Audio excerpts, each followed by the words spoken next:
everyone is happy when good things are happening. There are people, they can't stand something good when good things are happening. You bought a car, you built a house, you just got married. Not everybody is happy when good things are happening. There are people who can't stand your rising. There are people who can't stand your lifting. There are people who can't stand your celebration. There are people who can't stand your emancipation. There are people who can't stand your honor. It irritates them. The envy has swallowed them. Am I talking to somebody here? Not everybody is happy when good things are happening. A man was happy he was getting married. A man was happy people were gathering for him. A man was happy people were celebrating him. A man was happy it was his day of glory. Yet somebody said, I will make you cry. Somebody was planning, I will make you feel pain. Every conspiracy against your celebration, every conspiracy against your joy, wherever there is a gang up and they say your joy will not be full, in the name of Jesus, I frustrate it. You know what Jesus said? He said that your joy might be full. Do you know what it means, sir? There are people whose joy is not full. Do you know what it means to have a wonderful wedding and the man ends up burying his wife? Do you know what it means to have children that you are managing their health? You dedicated them, you carried them, and now you are managing their health, because the agenda of hell is that the joy should not. Listen to me. Stretch your hand. Stretch your hand. Look at my eyes. I speak to you prophetically.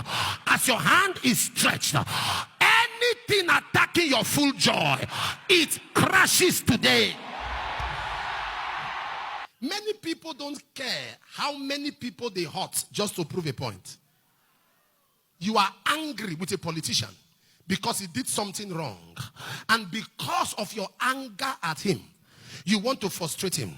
A community is waiting for development. You don't care. A people is waiting for good leadership, good representation. You don't care. Your own is that I must hurt that man. When you go attacking people, they have wives, they have children, they have family. You don't care. We live in a heartless generation, I'm sorry to say, and many of them are even in the church. Do you know, even in marriage, when some women want to take some steps, they say, if not for the children. There are many women who are married to their children, in quotes, because when they look, there's nothing to keep them there. It's like slavery.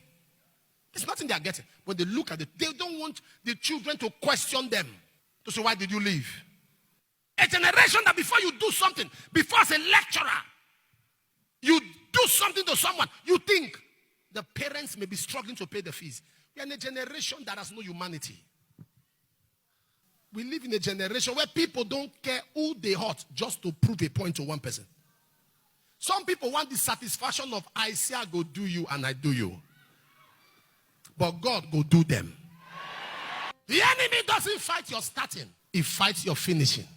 That is why everyone must pray and aspire to finish well.